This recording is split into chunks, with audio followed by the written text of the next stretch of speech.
우리 옆 사람과 같이 인사하겠습니다. 예수님의 이름으로 사랑합니다. 이렇게 인사하겠습니다. 예수님의 이름으로 사랑합니다. 예수님의 이름으로 사랑합니다. 오늘은 크리스마스 칸타타가 있어가지고요. 예배 순서가 조금 바뀌었죠. 그래서 성가대가 뒤로 갔습니다. 그리고 설교도 짧게 하라고 보이지 않는 압력을 저한테 하고 계셔서 짧게 하려고 계획하고 있습니다. 그래서 크리스마스 하면 이렇게 몇 가지 떠오르는 얘기들이 있죠. 그 단어들이 아마 우리 마음속에 있을 겁니다. 대표적으로 떠오르는 단어가 아마 거룩 이런 단어 아닐까요? 고요한 밤, 거룩한 밤.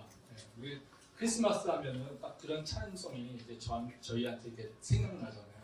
그러다 보니까 이제 고요하고 거룩함 이런 단어가 생각이 난다는 거죠. 또 어떤 분들은 아마 떠오르는 단어가 기쁨이라는 단어가 떠오를 거예요. 그러니까 우리 또 찬양으로 기쁘다 구주 오셨네 이런 찬양 많이 하잖아요. 그렇죠? 그래서 그런 기쁨이라고 하는 단어가 많이 오기도 합니다. 또 어떤 분들이 기억나는 게 영광 또는 평화 이런 것들 생각해야 됩니다. 그러니까 하늘엔 영광, 땅에는 평화. 대부분 이제 특히 이제 성당이나 교회에서 이렇게 플래카드 붙이는 것이 하늘엔 영광, 땅에는 평화 뭐 이런 것들이 있다라는 거죠. 이 하늘의 영광, 땅의 평화는 성경에서 보면 누가복음 2장에 나와 있는 내용을 간략하게 헤드라인을 만든 겁니다. 그러니까 천사들이 와가지고 목동에게 예수님 탄생을 알릴 때 바로 하늘에는 영광이 있고 너희 땅에는 평화가 있을 것이라고 하는 것을 이제 얘기하면서 우리가 그 누가복음 2장의 말씀을 가지고 얘기한다는 거죠. 네, 오늘 또 제가 드리고 싶은 말씀은 뭐냐면요. 크리스마스는 그래도 떠오르는 건 뭐냐면요. 사랑입니다. 왜냐하면 예수님이 우리에게 오신 이유는 우리를 사랑하기 때문에 그렇다는 거죠. 오늘 읽은 말씀에서도 이제 사랑에 대한 이야기입니다. 오늘 읽은 말씀에서 사도 요한이 바로 그 하나님은 사랑이다 이렇게 얘기를 하고 있잖아요. 그러니까 사도 요한이 이제 하나님을 여러 가지 정의를 해요. 그러니까 대표적으로 이제 세 가지를 기억하시면 됩니다. 그러니까 하나님을 뭐라고 정의하냐면요. 이제 요한복음에서는 하나님은 영이시다 이렇게 정의를 한다는 거죠. 그래서 우리 그 우물가에 만난 그에서 예수님이 여인을 만나잖아요. 그때 설명하는 것이 하나님은 영이시다. 그래서 요한복음에서 보게 되면 계속해서 하나님의 영적인 모습을 굉장히 강조합니다. 또 하나님에 대해서 또 정의하는 것이 뭐냐면요. 하나님은 빛이시다 이렇게 얘기해요. 그러니까 요한 1서에서 정의하고 있습니다. 그래서 하나님은 빛이시다. 그래서 우리가 모든 어둠을 물리치고 우리를 빛 가운데로 인도하신다라고 하는 의미에서 이제 빛으로 이제 정의를 한다라는 거죠. 또 오늘 말씀처럼 이제 사도 요한이 하나님을 정의하는 것이 바로 하나님은 사랑이다라고 얘기합니다. 그래서 예수님께서 우리에게 오신 이유 바로 그것은 하나님이 우리를 사랑하시기 때문에 그렇기 때문에 너희도 사랑해야 된다 이렇게 얘기한다는 거죠. 그래서 우리가 기독교인으로서 사랑이라고 하는 것을 잘 이해하고 또 잘 기억하고 또 그걸 실천하는 것은 굉장히 중요하다는 것입니다. 왜냐하면 하나님을 이해하고 하나님을 닮아가려면 그 마음속에 사랑이라고 하는 것을 기억하고 있어야 되기 때문에 그렇다는 거죠. 오늘 그래서 제가 같이 나누려고 하는 말씀은 이제 사랑이라고 하는 말씀을 그 주제로 얘기를 하려고 합니다. 사랑이라고 하는 말은 되게 많이 얘기하죠. 근데 참 아이러니하게요. 크리스찬들이 많이 하는 질문들 가운데 하나가 뭐냐면요. 사랑에 대한 의심입니다. 그러니까 하나님이 나를 사랑하실까? 라고 하는 그 질문을 되게 많이 한다는 거죠. 이제 특히 교회를 다니면서 신앙적인 어려움을 겪고 있는 사람들하고 얘기하다 보면 이게 궁극적으로 갔을 때 갖고 있는 그 질문은 뭐냐면요. 하나님은 나를 사랑하지는 않는 것 같아. 이런 생각을 갖고 있다는 거죠. 하나님이 나를 사랑한다면 나한테 이렇게 어려움이 왜 있지? 하나님이 나를 사랑한다면 내가 이렇게 기도했을 때 내 뜻대로 왜 안 들어줬지? 이런 거부터 해가지고 하나님이 나를 사랑하실까라고 하는 생각. 그러다 보니까 하나님이 나를 사랑하신다라는 확신이 없으니까 우리는 교회를 다니다가도 틈만 나면 교회를 안 오고요. 명분이 좀 생기면요. 교회를 안 오게 되고요. 그래서 교회가 항상 세컨드가 된다는 거죠. 왜? 하나님이 나를 사랑하시는 것 같지 않아. 그러니까 내가 하나님한테 기도해도 하나님께 예배해도 내 삶엔 별로 영향이 없어. 그러니까 나는 내 살 길은 내가 찾아내야 돼. 이러니까 평소에는 아무 리 없으면 교회에 오지만 그렇지만 내가 조금 바쁘거나 아니면 내가 조금 뭔가 다른 이유가 있게 되면 예배 드리는 거, 교회 오는 거 별로 중요하게 여기지 않는다는 거죠. 그래서 기회만 되면 또 뭔가 명분만 쌓이면 우리는 교회에 오는 것에 대해서 교회로 오지 않고 그를 당연하게 여기게 된다는 거죠. 그건 다 하나님과의 그 사랑의 관계가 없기 때문에 그렇다는 것이죠. 그렇기 때문에 우리가 하나님하고 관계가 온전하게 회복되려면 해결해야 될 문제가 있습니다. 하나님이 나를 사랑하신다라고 하는 것에 대한 확신을 가질 필요가 있다는 거죠. 또 그 하나님의 사랑이 나에게 어떻게 드러날까라고 하는 것도 우리가 알 필요가 있다는 겁니다. 그래서 제가 오늘 나누려고 하는 말씀은 그겁니다. 하나님이 우리를 사랑하신다는 것을 어떻게 알 수 있을까? 그리고 하나님이 나를 사랑한다는 걸 내가 왜 의심할까? 내 삶에서. 하나님이 나를 사랑한다는 그 확신이 있으면 나는 어떻게 살아야 될까? 이 세 가지 질문을 간단하게 답을 찾아보도록 하겠습니다. 먼저 하나님 나를 사랑하는 것일까? 이것을 어떻게 알 수 있을까라는 거죠. 우리가 하나님 나를 사랑하는 것을 알고 싶으면 그런 질문을 하면 됩니다. 하나님이 나와 함께 하고 싶을까? 라고 하는 것을 다시 좀 질문하면 돼요. 그러니까 하나님이 나와 함께 하고 있을까? 아니면 하나님이 내가 함께 하는 걸 기뻐하실까? 그러니까 하나님은 나와 함께 하기를 원하시는 것일까? 이걸 생각하면 된다는 거죠. 그래서 만약에 내 생각에 하나님이 그래도 나와 함께 하고 있는 것 같아, 또는 하나님이 나와 함께 하길 원하시는 것 같아 라고 하는 그 생각이 들면 사실 나는 하나님과 그 사랑의 관계를 나누고 있는 거고요. 그 사랑을 받고 있는 거예요. 지난주에 그 사랑을 한다는 게 뭘까라고 하는 것에 대해 정의를 해봤습니다. 아마 기억하시는 분도 계실 거고요. 기억 못하시는 분도 있을 겁니다. 물론 선교는 일주일에 그 유효기간이 있으니까요. 기억 못한다고 전혀 죄책감 가지지 않으셔도 됩니다. 사랑한다라고 하는 것은 어떤 거냐면요. 바로 내가 누구와 함께 하려고 하는 마음이 있는 거죠. 그냥 단순하게 뭐 좋아한다, 뭐 내가 너를 기억한다 이런 것이 아니라요. 내가 함께 하길 원하는 거죠. 그래서 함께 하기 위해서 내 앞에 있는 장애물, 함께 하는 것에 대한 장애물을 내가 극복하려고 하는 것이 사랑을 표현한다는 거죠. 뭐 여러분들 다 아시다시피 로미오와 줄리엣, 다크스토리 알고 있잖아요. 로미오와 줄리엣이 정말 사랑합니까? 어떻게 할 수 있습니까? 로미오와 줄리엣이 진짜 사랑하는구나라는 걸 알 수 있는 것은 뭐냐면요. 그들이 집안의 장애든 어떤 사회든 뭐의 어떤 장애든을 넘어서 함께 하려고 했다는 거죠. 그러니까 그 앞에 어떤 장애물이 있어도 함께 하려고 하는 노력이 있었다는 거죠. 그래서 죽어가면서까지 내가 그와 함께 있을 거야 라고 하는 그 도전을 계속해서 하고 있다는 거예요. 그러니까 우리는 그걸 보면서 로미오가 저 줄리엣이 정말 사랑하는구나 라고 하는 것을 알 수 있지 다른 게 아니라는 거죠. 그러니까 사랑한다라고 하는 것은요 되게 뭔가 맨날 생각하고 이것이 아니라요 좋아한다 이런 표현이 아니라 내가 너와 함께하는 것에 대한 장애를 극복하려고 난 노력하고 있어. 이것이 바로 사랑의 표현이고요 사랑을 증거한다라는 겁니다. 그러면 하나님이 나를 사랑한다라고 하는 것은 바로 나를 함께하기 위해서 나와 함께하기 위해서 그 앞에 있는 장애를 극복하려고 하는 노력이 있다면 우리는 하나님 나를 사랑한다는 것을 알 수 있다는 거죠. 말씀 보겠습니다. 레위기 10장 1절부터 3절 말씀입니다. 제가 읽겠습니다. 오늘은 없군요.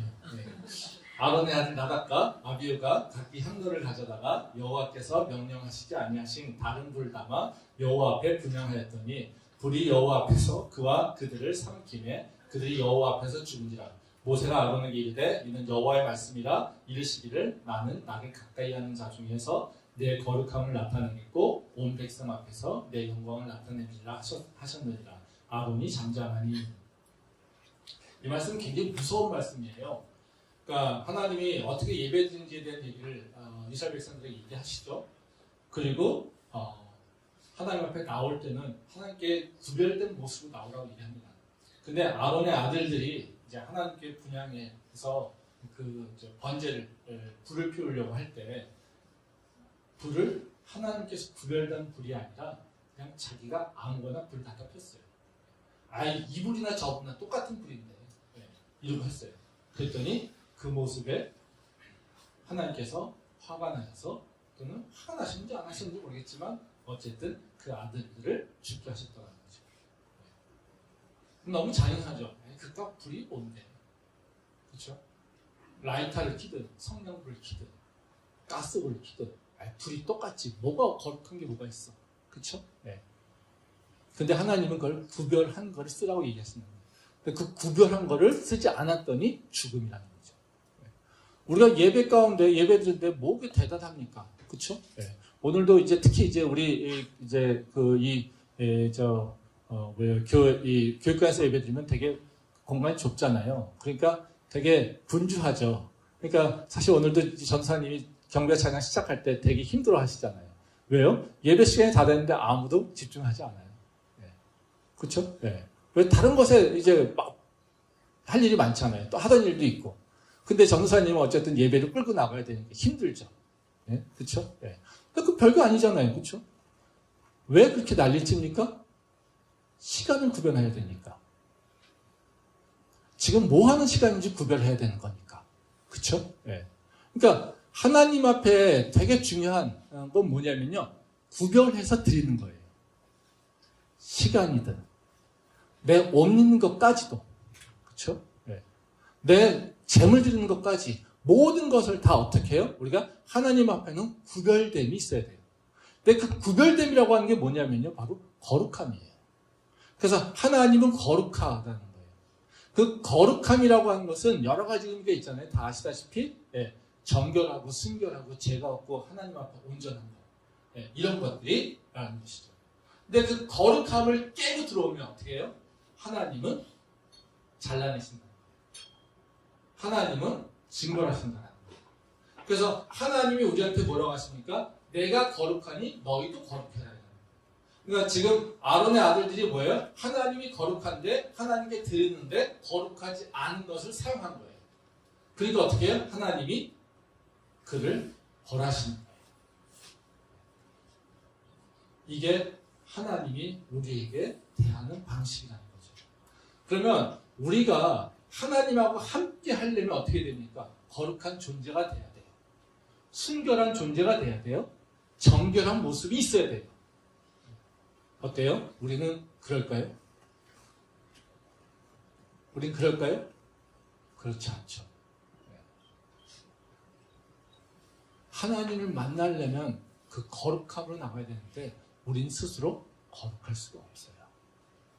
죄인이고요. 그리고 주님 앞에 나가기에 순결하지 않아요. 그래서 하신 일이 뭡니까? 예수님을 보내신 거예요. 말씀 보겠습니다. 로마서 5장 8절. 이 말씀은 되게 다 아는 말씀이니까 짧으니까 우리 한 목소리를 같이 읽겠습니다. 우리가 아직 죄인 되었을 때 그리스도께서 우리를 위하여 죽으심으로 하나님께서 우리에게 대한 자기의 사랑을 확증하셨느니라. 사도 바울이 하나님이 너희를 사랑하셔. 이걸 어떻게 증명하고 있냐면요. 예수님의 십자가가 너희를 사랑하신다는 증거예요. 그렇죠? 네. 우리에 대한 자기의 사랑을 확증했다고 하잖아요. 네. 보였다는 겁니다. 네. 증명해 보였다는 겁니다. 근데 그걸 어떻게 얘기하고 있어요? 우리가 죄인 되었을 때 우리를 위해서 죽으셨어. 이거를 얘기하고 있다는 거죠. 네. 그러니까 예수님이 죽으신 이유는 뭐겠어요? 우리의 죄를 다 정결케 하시려고, 우리를 거룩케 하시려고 예수님이 우리의 죄를 다 짊어지고 십자가에 달려 죽으셨다는 거예요. 그렇죠? 그러니까 예수님께서 우리에게 죽으신 이유는 뭐겠습니까? 내가 하나님과 함께 할 수 있도록 그 길을 열어놓는 거예요. 이제 다시 말하면 예수님이 우리에게 오셔서 십자가에 달려 죽을 이유는 뭐냐면요. 하나님이 우리를 사랑하시는데 하나님이 우리를 사랑하기 때문에 뭘 해야 됩니까? 내가 너와 함께 할 거야. 이것을 보여주셔야 돼요. 근데 하나님은 거룩한 분이시기에 우리와 함께 할 수 없어요. 우리의 죄가 있기 때문에. 그러면 하나님이 우리의 죄를 해결해 주시거나 아니면 우리가 그걸 해결할 수 있도록 해야 돼요. 아니면 해결하도록 여기 요구해야 돼요. 그래서 우리가 죄 없는 자로 구별된 모습으로, 세상과 구별된 모습으로 존재해야 돼요. 근데 우리는 존재할 수 있습니까? 그런 모습으로? 할 수 없어요. 근데 우리는 할 수 없다고, 또는 아니면 하나님을 사랑하지도 않으니까 하나님과 함께 하려고 하지도 않죠? 그러니까 하나님과 함께 하기 위해 노력도 하지 않아요. 그리고 우리는 세상에서 살고 있다는 거죠. 근데 하나님은 그것을 안타까워하시죠. 그러니까 어떻게 하겠어요? 복 많은 사람이 우물 파듯이 하나님이 우리를 위해서 예수님을 보내주시고 우리 죄를 사하여 주시고 우리가 하나님과 함께 할 수 있도록 우리의 존재를 바꿔버린 거예요. 그게 십자가 사건이에요. 그러니까 지금 예수 그리스도의 십자가가 왜 하나님의 사랑을 확증하는지 사도 바울은 그렇게 설명하고 있더라고요. 하나님이 계속해서 우리에게 함께하고 계세요. 함께하길 원하세요. 우리가 살면서 그럴 때가 있어요. 죄를 짓지만 하나님께서 말씀하셨는데 내가 그걸 못 따라갔네. 그럴 때가 있죠. 네. 그런 느낌이 오는 것은 뭐겠어요? 계속해서 하나님은요 우리가 함께하기 위해서 계속해서 뭐라고 말씀하십니다. 우리가 못 알아들었을 뿐이지 하나님 계속해서 노력하고 있다는 거예요. 그래서 예수님이 탄생하신 것을 우리한테 뭐라고 하십니까? 임마누엘이라고 합니다. 임마누엘 예수라고 한다는 것은 우리에게 임재하셨다, 우리와 함께 하신다라는 것을 얘기하잖아요. 그러니까 하나님이 계속해서 우리한테 얘기하는 거, 그 강조하시는 건 뭐냐면요, 내가 너와 함께 할 거야. 근데 우리는요 하나님을 사랑하지 않죠? 그러니까 나는 하나님하고 함께 하지 않을 거야. 그러다 보니까 문제가 생기는 거예요. 그래서 하나님이 우리를 사랑하신다라고 하는 것은 다른 것이 아니라요, 하나님이 나와 함께 하기 위해서 계속 노력하고 있다는 거예요. 그래서 자꾸 뭐에게 말씀하시거나 야, 너 왜 거기가 있니? 너 왜 그러고 있니? 라고 하는 그 죄책감, 불안함 이런 것들이 마음속에 울리면 그건 뭡니까? 하나님이 우리를 사랑하시기에 우리에게 계속 말씀하시고 있는 거예요. 성령께서 우리에게 바로 다시 돌아와서 하나님과 함께 하라고 하는 바로 그 메시지인 거예요. 근데 그 메시지는 단순하게 메시지가 아니라 어디서 나오는 겁니까? 하나님의 사랑에서 나온다는 거죠. 그래서 그것을 조금이라도 느껴봤다면 우리는 더 이상 하나님이 나를 사랑하지 않는 것 같아라고 하는 것을 얘기할 수 없다는 거죠. 근데 하나님은 계속해서 우리한테 사랑한다고 얘기하시는데 그럼 우리는 왜 하나님의 사랑을 인식하지 못할까요? 그거잖아요. 그렇죠? 네. 그러니까 하나님은 계속해서 십자가를 통해서 예수님을 보내시고 그래서 우리를 사랑하신다라고 계속 말씀하시는데 우리는 계속해서 그걸 인식하지 못해요. 왜 그럴 거냐는 것이죠. 네. 그 이유는 다른 것이 아니라요, 우리가 하나님과 좀 시각 차이가 있어요. 다시 말하면요, 하나님과 나하고 내 삶을 바라보는 것에 관점의 차이가 있는데요, 하나님은요 뭘 가장 중요시 여기냐면 죄의 문제를 중요시 여겨요. 근데 우리는요 죄의 문제를 중요하게 여기지 않아요. 뭘 중요시 여길까요? 내 삶의 편안함이나 내 삶의 잘됨을 더 중요시 여겨요. 그래서 하나님은 나와 함께하기 위해서 죄를 가장 중요한 장애로 보시고요, 그것을 극복하려고 하세요. 근데 우리는요 그 죄를 극복하려고 하는 마음이 없어요.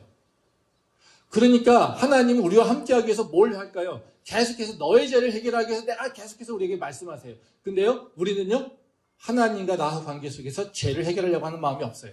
그러니까 뭐 할까요? 계속해서 충돌이 일어나는 거예요.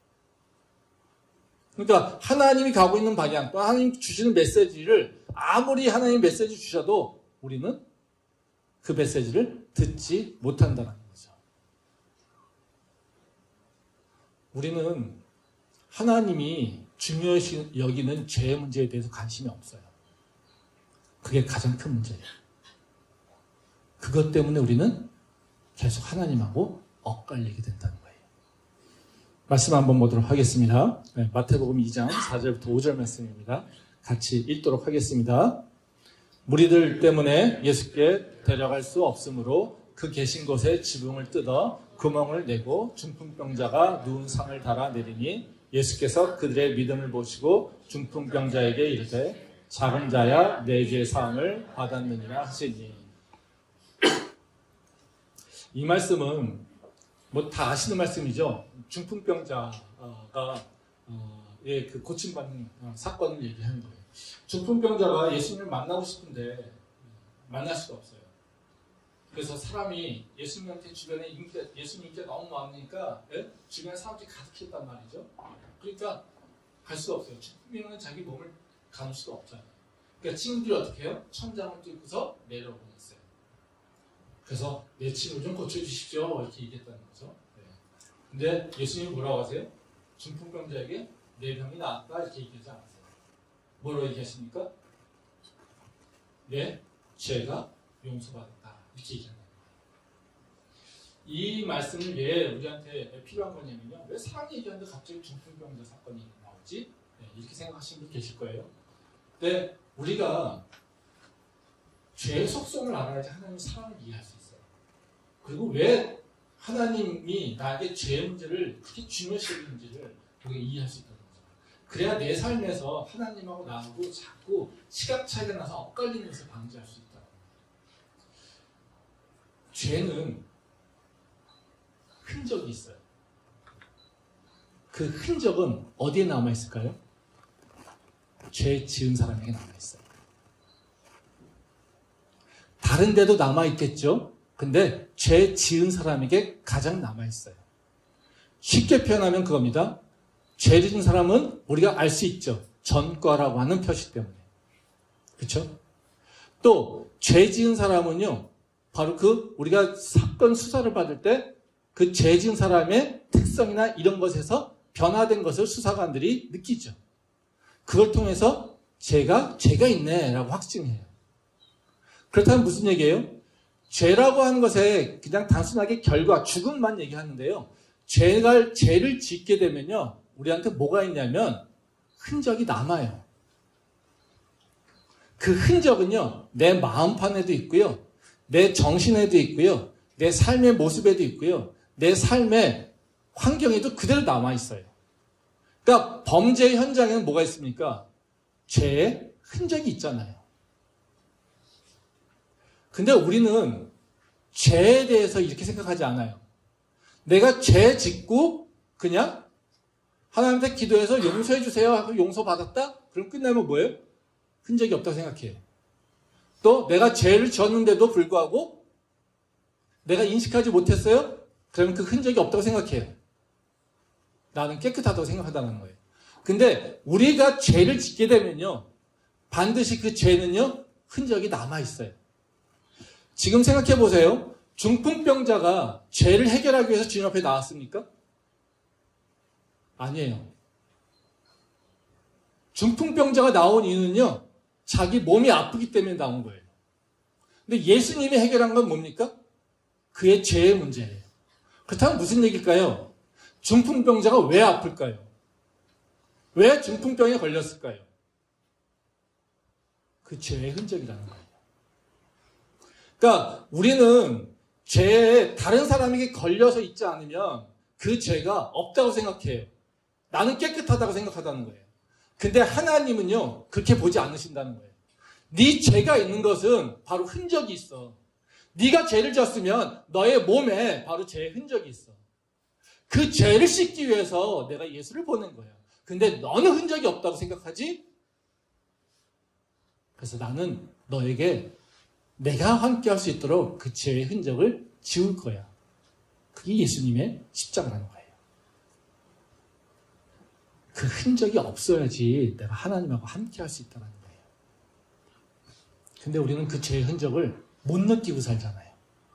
그것이 문제가 있다고 생각하지 않잖아요. 그 문제를 해결하려고 하지 않잖아요. 우리는 뭐가 문제입니까? 이 중풍병자 환자처럼요. 내가 아파요. 내가 돈이 없어요. 내가 세상 사람들한테 인정 못 받아요. 내 사업이 잘 안 돼요. 내가 원하는 대로 계획대로 되지 않아요. 그래서 뭐만 필요합니까? 하나님의 능력만 필요해요.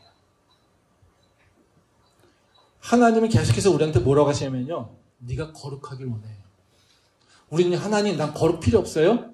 나는 하나님의 능력이 필요해요. 커뮤니케이션이 될까요? 안 될까요? 안 되죠. 그러니까 내 죄의 문제를 해결해야 하나님께서는요. 어떻게 되겠어요? 너 죄의 문제를 해결해야 너 삶에 그 죄의 흔적이 없어지고 너 삶이 형통할 수 있어 얘기하시는데 우리는 그 형통함만 주세요. 내 죄의 문제는 상관없어요. 근데 하나님께서는 그 형통함을 이루려면 네 죄의 문제를 해결해야 돼 이렇게 얘기하고 있다는 거예요.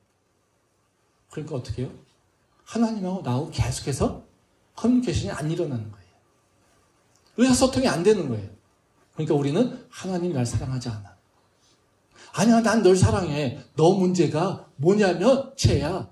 아니에요, 내 문제는 그게 아니라 돈이에요. 아니에요, 내 문제는요, 사랑관계예요. 아니에요, 내 문제는요, 인간관계 문제예요. 계속해서 우린 뭐만 보고 있어요? 내 삶의 문제만 보고 있다는 거죠. 하나님과 내가 문제의식을 같이 공유하고 있지 않으니까 그 삶에서 하나님의 역사심을 내가 모르게 되는 거예요. 그래서 우리는 하나님이 나를 사랑한다고 계속해서 얘기하시며 우리를 새롭게 하려고 하시는 것을 우리는 거부하고요. 계속해서 하나님은 날 사랑하지 않으죠. 이러고 얘기하고 우리는 불평만 하고 있다는 거예요. 내 삶에 문제가 생기면요. 가장 먼저 해야 될 일은 내 삶을 돌아보는 거예요. 하나님 말씀 앞에서. 그게 믿는 자의 자세예요. 내 삶이 변화되기를 원하면요. 나와 하나님의 관계에 하나님의 능력으로 내 삶이 변화되기를 원한다면요. 나와 하나님의 관계 속에서 내 삶의 모습을 바라봐야 돼요. 그게 크리스천이 해야 될 가장 먼저 해야 될 일이에요. 근데 우리는 기도할 때 뭐만 기도합니까? 하나님 돈이 없어요. 하나님 나는 맨날 억울해요. 전 이런 기도하는 사람 최고 힘들어요. 하나님은 아시죠? 그렇죠? 네. 하나님은 아세요. 우리의 죄를요. 내 의로움을 아시는 것이 아니라요. 하나님은 아세요. 내 죄를요. 우리는 하나님 앞에서 맨날 뭐라고 합니까? 하나님은 아시죠. 내 의로움을. 내가 얼마나 혼자 힘들어하는지요. 내가 얼마나 고통당하는지요. 네? 내가 얼마나 억울한지요. 그렇죠? 네. 근데 하나님은 그렇게 얘기하세요. 나는 알아. 너의 죄를. 그러니까 우리는 계속해서 하다니까 충돌하는 거예요. 우리가 힘들면요. 뭘 해야 됩니까? 하나님, 뭘 해결해야 됩니까? 내가 어떻게 하면 하나님과 함께 할 수 있습니까? 내가 어떻게 하면 하나님과 관계를 다시 원만하게, 형통하게 만들어낼 수 있습니까? 무엇이 바꿔야 됩니까? 이거를 질문하는 것이 건강한 크리스찬이라는 거예요. 그 질문을 하지 않고 우리는 뭐요? 하나님 돈 주세요. 하나님 직업 주세요. 하나님 건강 주세요. 이러고만 있다는 거죠. 그래서 우리가 좀 다시 변화돼야 될 부분이 있습니다. 그래서 하나님이 가장 중요시 여기는 건요. 죄의 문제 해결이니까요. 우리도 그 죄의 문제를 한번 바라보면서 하나님이 나에게 역사하시는 것을 돌아볼 때 우리의 삶은 변할 것이라고 믿습니다. 그러면 우리가 마지막으로 하나님의 사랑을 알 수 있어요? 그럼 어떻게 해야 될까요? 내가 하나님의 사랑을 기억하고 있어요. 하나님 나를 사랑하시지. 이걸 알고 있다라면, 그걸 고백하고 있다라면 우리는 뭘 해야 될까요? 나는 하나님 사랑하는 거 맞아. 알아. 이러고 있으면 될까요? 아니죠. 해야 될 일이 있습니다. 이웃을 사랑하는 거예요. 그게 하나님이 우리에게 원하시는 거죠. 말씀 보겠습니다. 요한일서 4장 11절 말씀입니다. 같이 우리 한 목소리 읽도록 하겠습니다. 사랑하는 자들아 하나님이 같이 우리를 사랑하시든지요 지금 마땅하도다. 오늘 이건 본문 말씀이죠. 하나님이 사랑이시다라고 얘기하시고 하나님이 우리를 사랑하신다는 것을 예수님의 그 십자가를 통해서 보여주었다라고 하는 것을 얘기하고 있어요. 그래서 너희가 하나님을 보면서 예수님의 십자가를 기억하면서 너희가 기억해야 될 것은 하나님은 사랑이셔. 이걸 얘기하고 있어요. 그러니까 너희가 하나님을 믿는다고 하면, 하나님을 잘 알고 있다라고 한다면 너희는 뭘 해야 되니? 서로 사랑해야 돼. 하나님이 우리를 이렇게 사랑하셨는데 너희가 그 사랑 알고 있다라면 너희도 그 사랑을 본받아야지. 이게 마땅히 너희가 해야 될 일이야, 이렇게 얘기합니다. 이웃을 사랑한다라고 하는 거 이게 쉬운 일은 아니잖아요. 네? 근데 분명하게 성경은 얘기하는 게 뭐냐면요, 하나님 사랑과 이웃 사랑을 같이 항상 연결한다는 거예요. 요한복음에서도 마찬가지고 마태복음에서도 마찬가지고요. 계속해서 율법학자가 와서 가장 큰 계명이 뭡니까? 라고 할 때 뭐라고 얘기했습니까? 하나님 사랑, 이웃 사랑, 이거예요. 두 개가 다른 게 아닙니다. 하나입니다. 하나님의 사랑을 하게 되면요, 반드시 행동으로 뭐가 나와야 되냐면요, 이웃 사랑하는 것이 나와야 돼요. 그럼 이웃 사랑한다는 게 무슨 감성적으로 좋아요, 멋진 세상이에요, 우리 공동체가 잘 됐으면 좋겠어요, 이렇게 얘기하는 게 아니에요. 그 사랑은요, 그렇게 추상적인 것만은 아니라는 거죠. 분명히 하나님께서 어떻게 해요? 당신의 사랑을 확증했어요. 언제요? 우리가 죄인 됐을 때, 즉 우리가 부족할 때 우리를 품어주심으로 하나님께서는 우리를 향한 사랑을 확증하셨어요. 그럼 우리가 해야 될 일은 뭐겠습니까?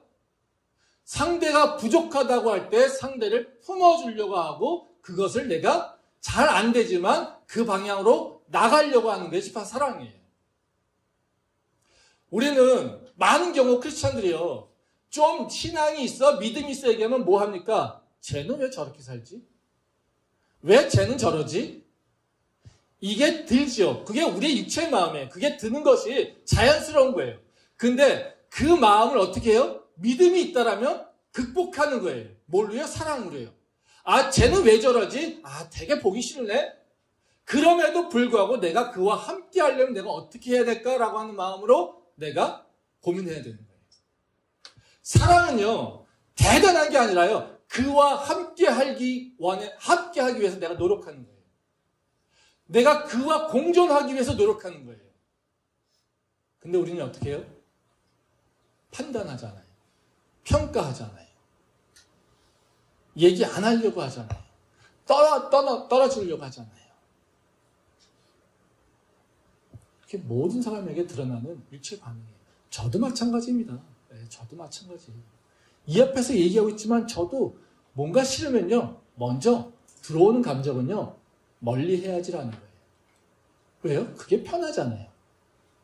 그게 육체의 반응이에요. 자연스러운 반응입니다. 근데 우리가 육체의 반응에 따라 살지 않잖아요. 그렇죠? 그럼요, 그 육체를 이길 수 있는 방법을 찾아내야 되잖아요. 영적으로는 우리가 그걸 품으려고 하는 마음이 있어야 된다는 거예요. 그래서 우리 크리스천들이요, 내가 지금 사랑하면 사는가, 내가 이웃을 사랑하는가라고 하는 것을 아는 방법은 딱 하나입니다. 어떻게 해요? 내가 상대를 품으려고 하는가, 내 가족을 품으려고 하는 마음이 있는가, 내 가족을 넘어서 내 속한 공동체에서 누군가를 품으려고 하는 마음이 있는가. 다 품으라는 얘기 아닙니다. 우리는 한계가 있잖아요. 품으려고 하는 노력이 있는가. 그걸 향해서 내가 생각을 바꿨는가. 이거를 내가 다시 나의 모습을 돌아보면 된다는 거죠. 그럼 그때 우리가 조금씩 그 사랑으로 내가 확장되는 것을 경험할 수 있습니다. 예수님이 우리에게 오신 것은요, 이 사랑을 우리한테 보여주시고 가르치기를 원하십니다. 크리스마스 이 시즌에 우리가 해야 될 일은 바로 그 사랑을 도전하는 거예요. 그 사랑을 나누는 거예요. 바로 그 삶의 모습이 우리 안에 있기를 원하고요. 그 모습이 있게 되면 우리의 삶의 모든 문제가 새롭게 재편될 것을 믿습니다. 기도하겠습니다.